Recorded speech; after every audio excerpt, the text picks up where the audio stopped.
ഏതൊരാള് മനസ്സ് വിഷമിച്ചാലും, ഏതൊരാൾക്കൊരു പ്രശ്നം വന്നാലും അത്ര കാലം സ്നേഹത്തോടെ കൊണ്ടു നടന്നിട്ടുണ്ടെങ്കിൽ, ഒരിക്കലെങ്കിലും അദ്ദേഹത്തിന്റെ നാമം സ്നേഹത്തോടെ എന്റെ ഗുരുവായൂരപ്പ എന്ന് ഒരിക്കലെങ്കിലും വിളിച്ചിട്ടുണ്ടെങ്കിൽ നിങ്ങളുടെ ചുമലിൽ ഒരു കൈ വന്ന് വീഴുമെന്ന് ഉറപ്പായിട്ട് വിശ്വസിച്ചോളൂ.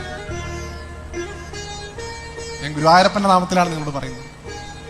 ഭഗവാനെ നിങ്ങൾ ഒരു സെക്കൻഡ് നിങ്ങളുടെ ജീവിതത്തിൽ അദ്ദേഹത്തെ നിങ്ങൾ സ്നേഹിച്ചിട്ടുണ്ടെങ്കിൽ, ഒരൊറ്റ നിമിഷം ഭഗവാനെ നിങ്ങൾ പ്രേമത്തോടെ കണ്ടിട്ടുണ്ടെങ്കിൽ, നിങ്ങൾക്കൊരു വിഷമം വരുമ്പോ, നിങ്ങൾക്കൊരാപത്ത് വരുമ്പോ ഭഗവാൻ നിങ്ങളുടെ മുമ്പിലുണ്ടാവും. അത് 4 കൈയുള്ള വിഷ്ണുവായിട്ടോ ഓടക്കോയിൽ വായിക്കുന്ന കൃഷ്ണനായിട്ടോ ആണെന്ന് വിചാരിക്കരുത്. പല രൂപത്തിൽ, പല രീതിയിൽ, പല ചിന്തകളിൽ ഗുരുവായൂരപ്പൻ നിങ്ങളുടെ മനസ്സിലുണ്ടാവും. നേരത്തെ പറഞ്ഞല്ലോ, ഭഗവാൻ ധർമ്മച്യുതി വരുന്ന സമയത്ത് അവതാരങ്ങൾ എടുത്തുകൊണ്ടേയിരിക്കും. എവിടെയാ അവതാരങ്ങൾ എടുക്കണേ? ഹരിദ്വാറിലോ ബദ്രിയിലോ ഉംബർനാടോ അല്ല, നിങ്ങളുടെയൊക്കെ മനസ്സിലാണ് ഭഗവാൻ അവതരിക്കുന്നത്.